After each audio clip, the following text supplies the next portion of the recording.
Good afternoon, everybody, and a very warm welcome to today's UCL Lunch Hour lecture. It is my great pleasure to introduce Prof Dustmann, professor in the UCL Department of Economics and the director of CREAM, Center for Research and Analysis on Migration. Professor Dustmann's lecture for us today is entitled The Impact of Immigration, Fact or Fiction. Welcome to all you. Welcome to you, Dustmann.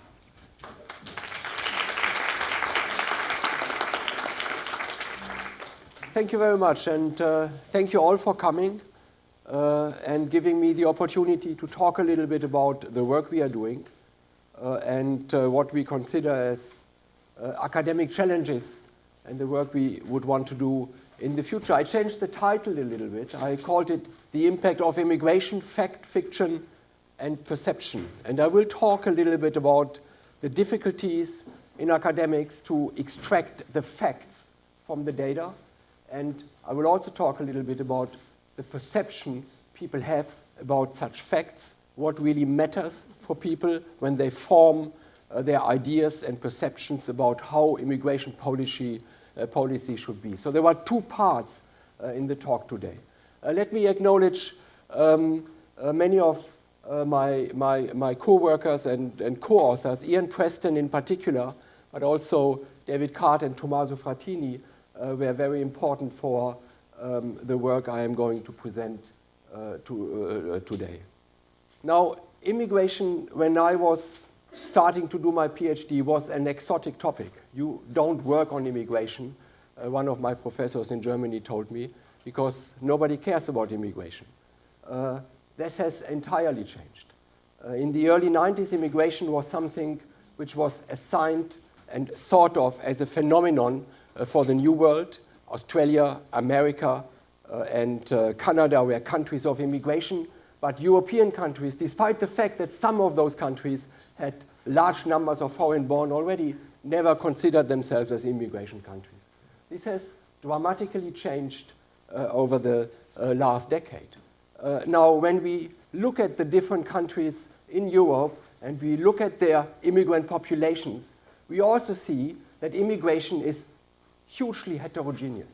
Countries differ not only in the composition of immigrant origins, they also differ in the education levels of immigrants, their age structure, etc., etc. So comparing one country with another one, if it comes to their immigrant populations, is basically impossible. And of course, that has very important implications for the analysis of the impact of migration on the economies of these countries, because immigration is so different, so we can't generalize from one country to others. Now, as I said earlier, immigration, when I started working on it, was not very important. Well, today, it is probably one of the four key issues in public thinking and public debate. Now, just to give you some numbers, this is the share of foreign-born populations between 2012 and 2010. If we look at countries like Spain, for instance, classical emigration countries, their immigrant populations have basically tripled. If we look at Europe overall, well, the US is kind of a country today with a very modest immigrant population. The UK itself is, well, rather at the lower end of Western nations if it comes to the immigrant population, even in 2012. And the increase has been large, but not as large as what we have seen, for instance, in Italy, in Spain, in Ireland, in Sweden, and in some other countries. So immigration has been on the rise basically in every country. It is largely different, as I said earlier. Here I have just taken 4 countries. If you look at the composition in terms of origin, you see that each country has very different groups as the strongest and most represented groups in their immigrant populations. If we look at the most important issues facing your country today, this is based on Eurostat. Here is basically what people believe are the 4 most important issues: economic situation, unemployment, crime, and migration. Well, we see that on the EU average, migration among those 4 issues is actually the one which is least important, but across all countries it is seen as most important in the UK. Nevertheless, it's something which is ranging at the very top of people's concern. Now, this is just the development for the UK, and what we see, and that's contrary to many people's belief, what really kind of overtook immigration in terms of importance throughout the last recession was actually the economic crisis. Yeah? So immigration was considered as more important in the early 2000s. Well, I come back to that. Now, why are people concerned about immigration? What are the reasons for people's concern about immigration? Well, it may have negative effects on native economic outcomes, like, for instance, employment or wages. It may be a burden to the welfare system, but it may also be a threat to social cohesion, social amenities, and socio-cultural homogeneity. And I want to focus on two issues in this talk in the remaining 30 minutes. I first want to tell you a little bit about the challenges we face as researchers to isolate the economic effects of migration. I will do that along one particular example, and that's the wage effect on migration. And I will then talk a little bit about, even if we knew, and we don't, but even if we knew exactly and precisely for each country what are the economic effects of immigration, would that really help us to understand the way people form their perceptions about immigration? And I will come back to that at the end and talk a little bit about analysis of attitudinal data we have done over recent years. Now, the key empirical challenges in measurement of the impact of migration are basically two. The first is to construct a counterfactual situation. Now, what do I mean with that? Well, what we see in the UK in 2012 are wages and employment and the economic situation after we had a large influx of immigrants. To understand what immigration has done for wages and employment, for example, we need to compare this situation with one of no immigration. But that situation doesn't exist. So that means we have to construct that situation. We call that a counterfactual. So the academic challenge is to construct a counterfactual situation, how wages and employment would look like had no migration happened. And the assumptions, and we need assumptions to do that, underlying that construction and the data quality which allow us to be less stringent on assumptions determine the quality of studies we see in that literature. Okay? Now, the second challenge is, if we then do that, and we do that, for instance, by slicing the labor market in sub-labor markets, for instance, in education groups. And within education groups, we see different influx of immigrants. And then we compare those education groups which experienced a lot of immigration and those which experienced very little immigration. And we try to kind of get the wage effects in that way. To give you details would require much more time, but that's the basic idea. Now, the second challenge is to create sub-labor markets within which we can plausibly assume that immigrants and natives compete with each other. So education groups don't quite work, although much of the literature has done that, and I will show that to you in the next slide. What happens, for instance, in the UK is that the surgeon who comes from Poland doesn't speak English upon arrival. So he will not get a job as a surgeon and will work as a nurse, but will then acquire what we call complementary human capital and slowly move up the distribution of occupations, and after 5 years, perhaps he will then work in the occupation for which he has been trained. So we call that downgrading. So upon arrival, immigrants work in very different jobs than those jobs to which we would assign them based on their level of education. That creates an additional challenge to analyzing the impact of migration on, for instance, wages. And together with my colleague Ian Preston, we have developed methodology in a previous project which we did for the Low Pay Commission. The Low Pay Commission did want to know from us, how does the minimum wage interact with immigration? So the challenge we had here is to trying to analyze the impact of migration along the distribution of wages. And that's precisely what we have done. We have done that in a way which does not require us to assign individuals to particular educational groups. So we let the data tell us where along the wage distribution immigrants compete with natives. Well, to just make the point a little bit clearer, which I was talking about earlier, this is where immigrants who came between 1997 and 2004 are in the native wage distribution. This is the native wage distribution along various percentiles of the distribution. And every point above that black line means that immigrants are overrepresented at that point, and below the black line means they are underrepresented. Now, you see that they are clearly overrepresented at the low end and partly at the high end. So these are the guys who drive the Ferraris, okay? City workers who may be here pretty temporary. So where would we assign immigrants based on their education and their age structure? Well, at very different places in the distribution.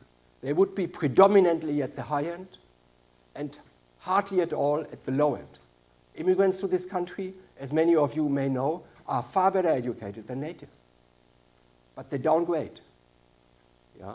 So our approach will try to identify the wage impact of immigration, not based on where we would assign them in the wage distribution, but where they would be in the wage distribution based on those insights here. And when we do that, okay, so I think I basically don't want to talk about that. So we do a lot with this kind of stuff, which is not generally appreciated. So wage effects and wage location compared. Well, in that particular study, this is where we find the wage impact of migration along the distribution of wages. So this red line, whenever it is below the red line, it decreases wages of natives. Whenever it is above the black line, it increases wages of natives. So immigration over that period led to a slight decrease in wages below the 15th percentile, and it led to an increase in wages further up the distribution through complementarities. Yeah? If you don't have builders and you are a manager in the building industry, you can't build. So these complementarities of migration create wage effects for those individuals further up. Overall, the impact has been slightly positive, but the magnitudes of neither the negative nor the positive impacts have been actually very large. Now, compare that to where immigrants actually are in the wage distribution. And it is quite remarkable how kind of closely these two graphs resemble each other. So the one is just the opposite of the other. Yeah? So the information we use in the data to estimate this is entirely different from the information we use to estimate this. So based on that, we oh, I was looking for this here. Yeah, I thought how nice it would be to have a bottle of water.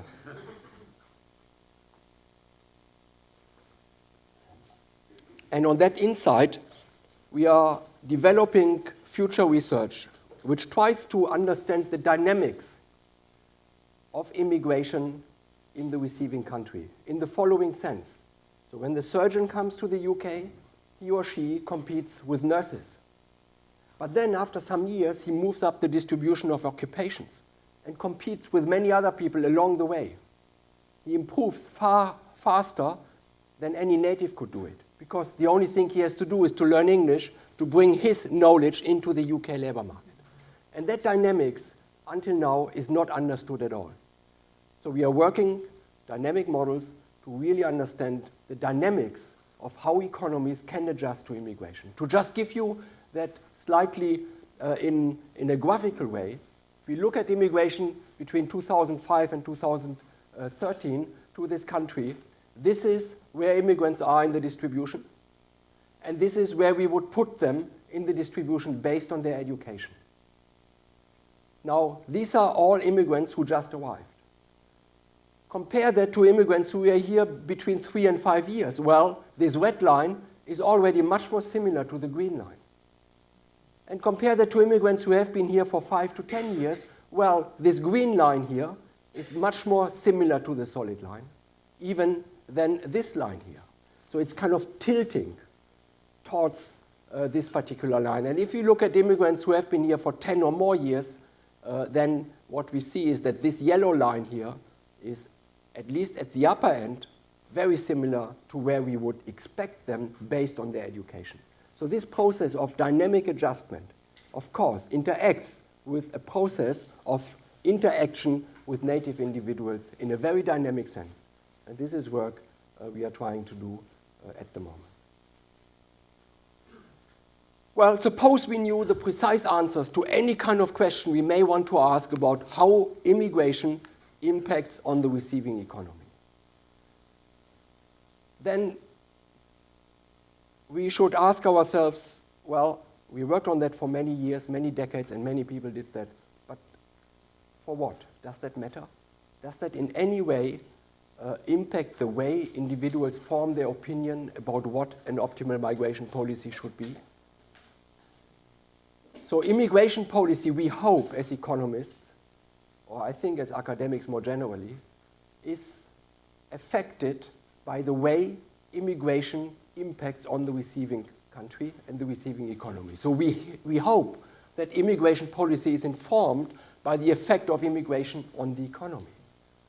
However, it's rather likely that it's informed by individuals' perception of the effect of immigration.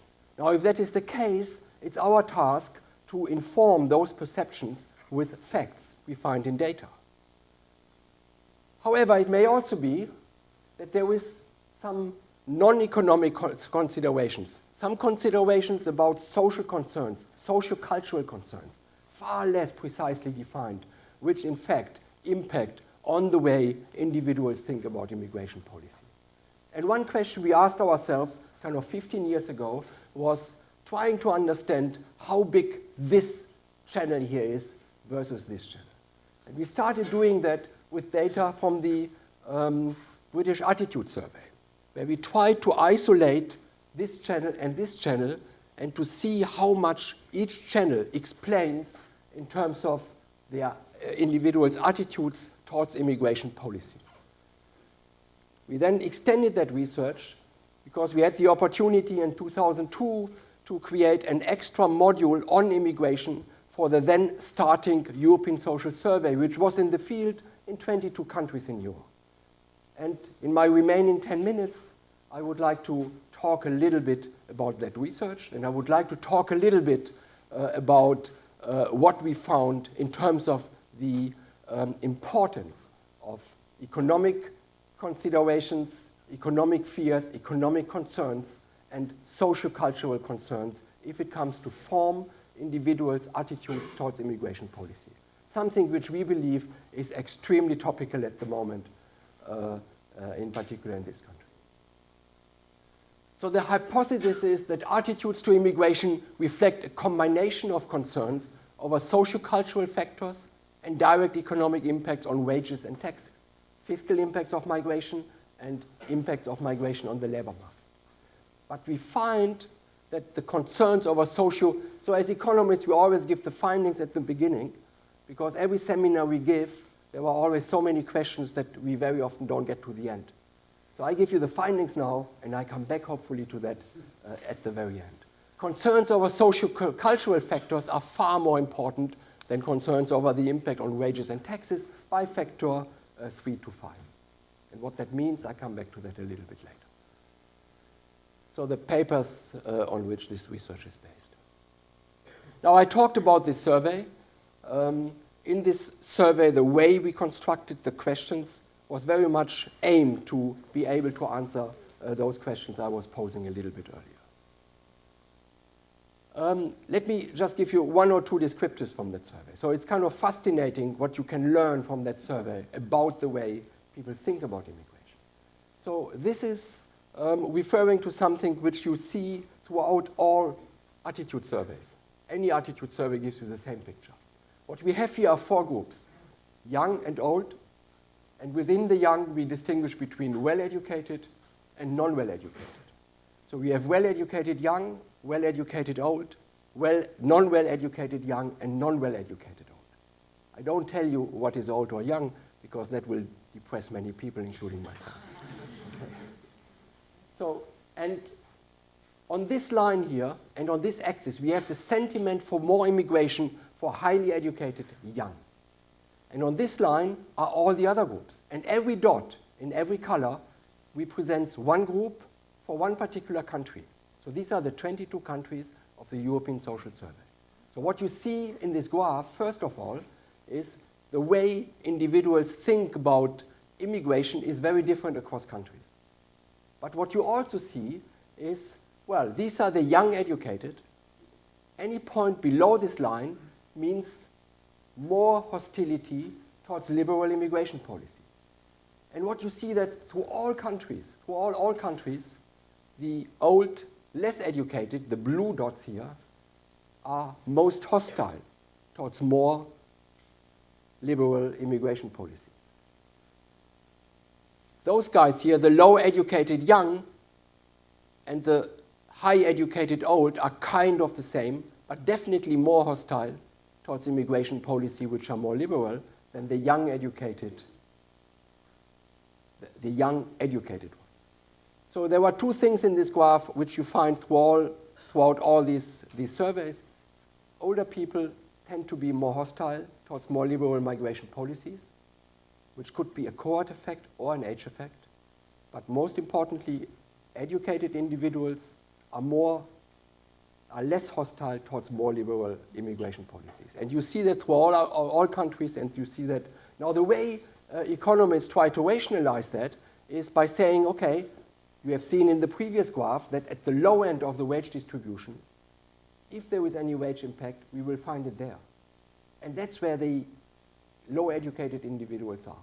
So the economic argument is that the reason why low-educated individuals are less friendly towards more liberal migration policies is because they fear the competition of immigrants. Now I will show you in the end, in the next 10 minutes, that this is actually not driven by economic concerns, but mainly by socio-cultural concerns being more developed among low-educated individuals. Okay, so what are we doing here?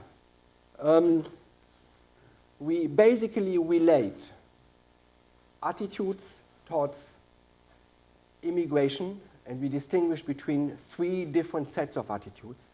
First of all, attitudes towards more or less liberal migration policies, reflected by this question: would you like to restrict access for immigrants from whatever country to your country? Secondly, economic concerns. Would you say it is generally bad or good for this country's economy that people come to live here from other countries? And thirdly, concerns which kind of assess the overall situation of your country and whether you think this is helped by immigration or not. And that's the third question. So each of these questions we try to model by explaining them by two factors: economic concerns and socio-cultural concerns. We call them F1 and F2.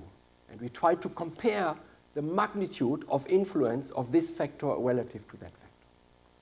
And of course, we explain them by socio-economic characteristics of individuals. So we make individuals basically equal with respect to education, age, marital status, and whatever else we observe in the data.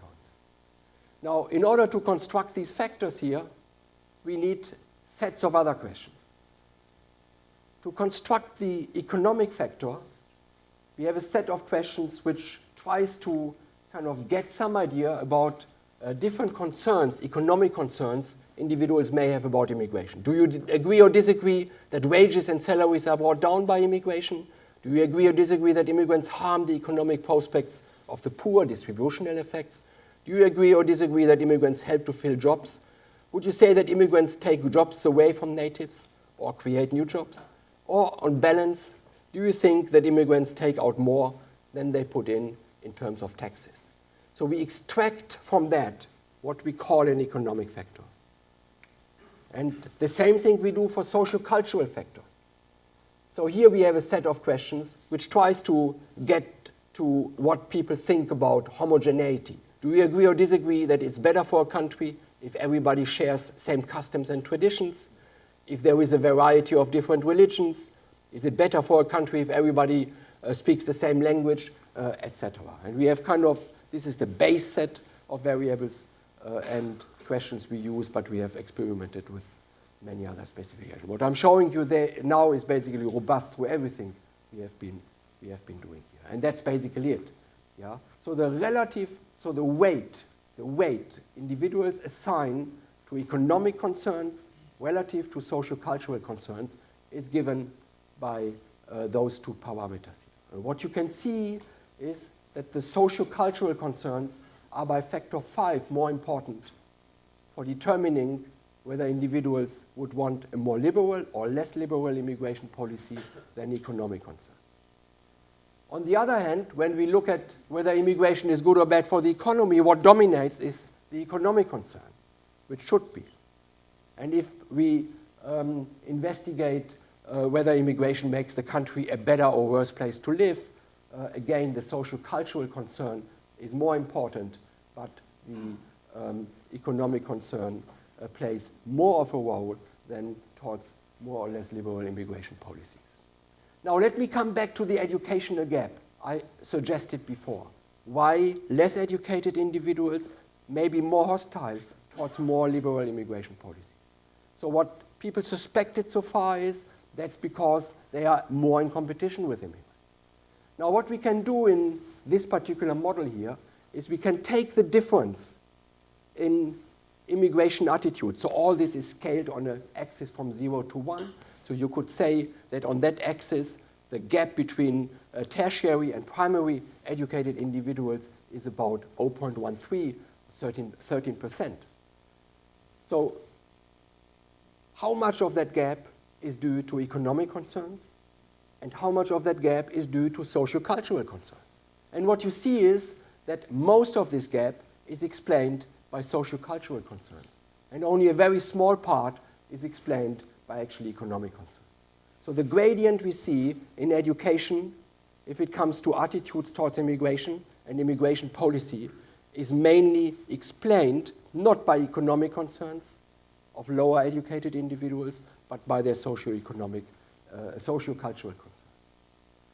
Now, we can do that for every country in the survey, and if in every country, the socio-economic concern and the economic concern would be equally important, all these points would be on this line here. Well, for every country, except for this one, I think that's Luxembourg, we find, which basically consists only of immigrants, and they don't like each other. It's like the French and the Germans in this country. So you see actually that the socio-economic concern, the socio-cultural concern is more important than the economic concern. To a different extent, but that holds for every country. Now, we can do the same for the immigrant populations in these different countries, and the pattern is precisely the same. Yeah? Also, immigrants don't like too liberal migration policies, and their socio-cultural concerns are more important than their economic concerns. Also, the difference is different and slightly different and much lower than for natives. Okay, so let me come back to what we set off with. Immigration policy, is it affected by the effect immigration has on the economy, and which we all desperately try to understand better, as I pointed out very early on in much ongoing research? Filtered perhaps through individuals' perception of the effect of immigration, or is it non-economic considerations, socio-cultural considerations, which really matter? And what we conclude from our work, not just for this survey, also for other surveys, is that the socio-cultural concerns actually far dominate economic concerns. And that may be a matter for concern, because they are very difficult to manipulate, they are very difficult to understand. They may be very sensitive towards the way we conduct public debate and towards the way we let politics determine this debate rather than good ideas about policies. So these findings certainly explain what we very often see as a puzzle, namely that we don't have a problem with trade, but we do have a problem with immigration. And they also suggest that even more importantly, we should have a debate about immigration which is responsible, careful, and fact-based. Okay, thank you very much.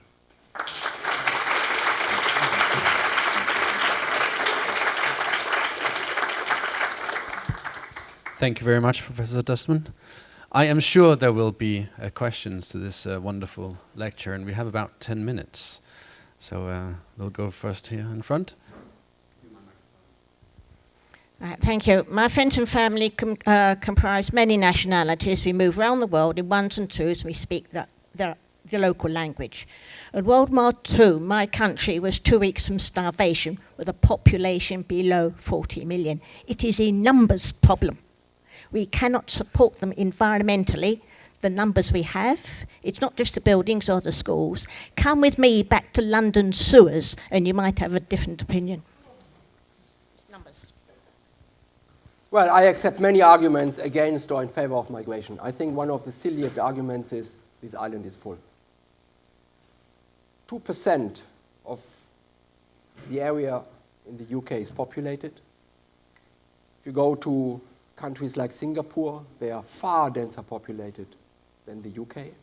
Before Malthus, or during Malthus, we thought the end of the world is coming very quickly because we run out of resources. So this is an argument which kind of, I understand if people argue like that, but I think it's not a very useful argument in this debate. A question here?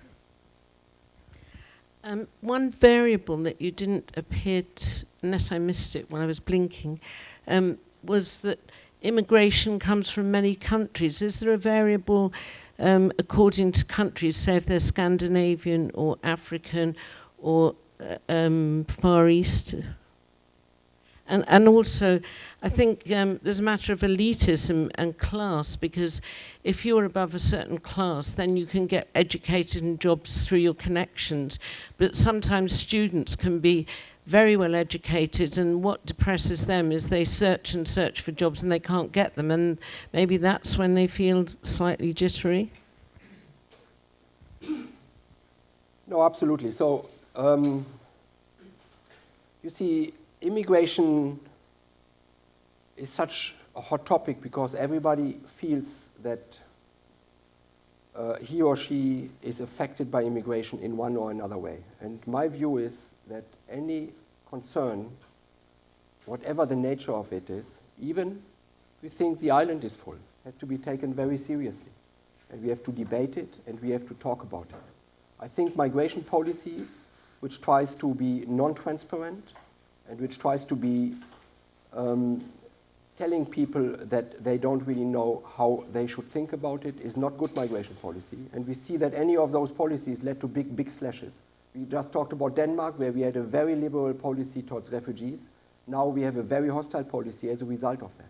So I really firmly believe that migration policy has to be very careful, has to be seen to be to the advantage of the receiving population, because otherwise we will always get that the population's view turn around in a way which is overshooting from how migration policy should be, as in Greece and as in many other countries. So I totally agree on that. Yeah. You have a question over here? This lady right there. Yeah. You just wait for the microphone, please. There we go. Thank you. Sorry, I was wondering if you thought that the increase in more right-wing parties has, it's been a bit of, because of the economic crisis at the moment, now there's a lot of a backlash against immigration and things as a result from more right-wing parties. I was wondering if you think the problem is social and it's not economic, what would you advise in terms of social ways in which to implement a more friendly attitude towards immigration? Well, I think throughout every economic crisis we see hardening attitudes towards immigration. That is the same, I guess, 100 years ago than it is now, and that's the same in every country. And that's what we are seeing in this country. However, if you look at and that's why I thought the third figure I showed you was quite interesting. It's not that compared to other concerns throughout a crisis, immigration is actually taking a backseat. Yeah? People are really concerned about unemployment. They are really concerned about the economy in a crisis, and less perhaps about immigration. But of course, these things are very strongly correlated. Now, I always think I'm doing this for 20 years now, or nearly 25 years, and there is always, in my own country and in many other countries, that people say, oh, we are basically at the edge of something because people are so radical about immigration. Well, this comes in cycles, and it very much is related to the economy and how the economy develops and how we debate migration, but also that comes in cycles. So I wouldn't be too concerned that we find back to a debate which is which is a little bit more balanced in the very near future, in this country as well as in other countries. But important is that we are having responsible debates and responsible migration policies. A question right there. Wait for the microphone, sir. There it is. Thank you very much. It was a very interesting lecture, but I noticed you used the word economic quite a number of times, but you've never put a money figure to anything you've said. I've got an article here, which you can see if you want, showing that the last 2 decades we've been being told that immigrants are a positive contribution to this country.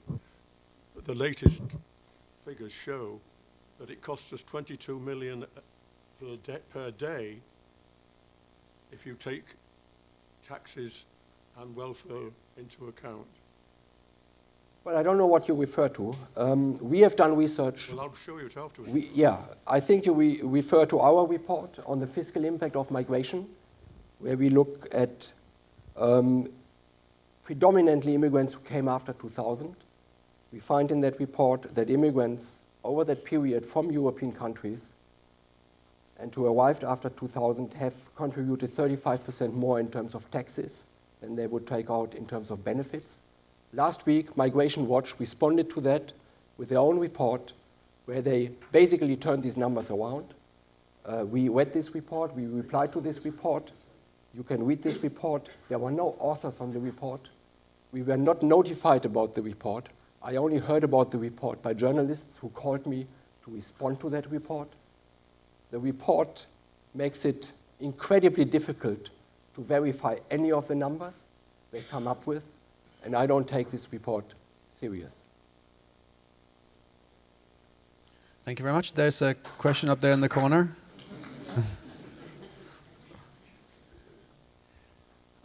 Has there been any research done about how the volume of immigration affects the positive or negative benefits? Because there would be sort of a commonly held perception might be that there was some benefit from a small or medium amount, but if there was a large amount, a flood, like UKIP talk about, then there might be a negative impact.